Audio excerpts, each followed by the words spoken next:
Hello, this is Bob, Vintage Lambo once again, but we're not talking about a vintage Lambo part on this one. This is from a Lamborghini owner, vintage owner, but he seems to have a difficulty finding this particular pull, and he's very fond of this style for it. And one is completely gone, broken.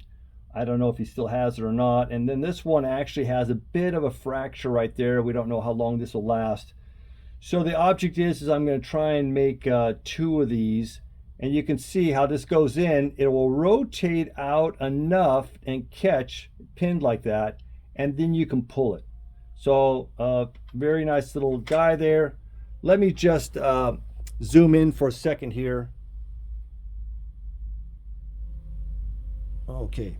So you can see that this is magnetic, not very magnetic, but there you go. And stainless steel can be slightly magnetic. So here we have some stainless, and you can see it just wants to attach onto it, but not real great. So my feeling is that this is a stainless.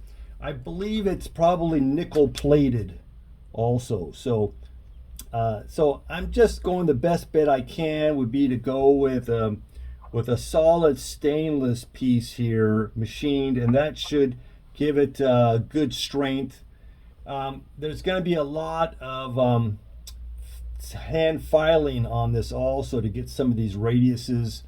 I still have to do machine work on here.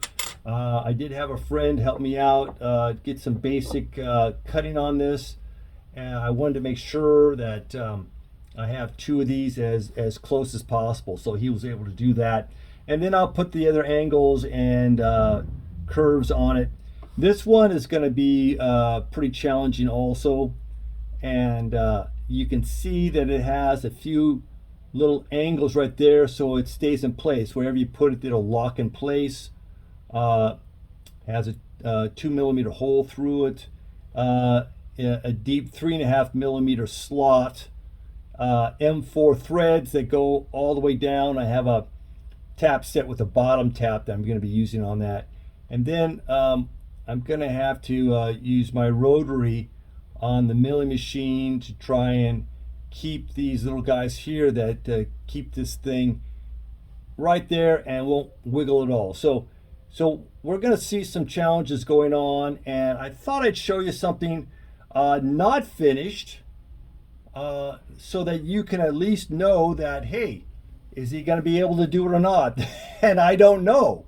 So it's one of those things. It is a definite brain twister on using a lathe and a milling machine, and then doing some hand work to get this thing finished, and then it'll get plated. That's the story at the moment. So, a unfinished story.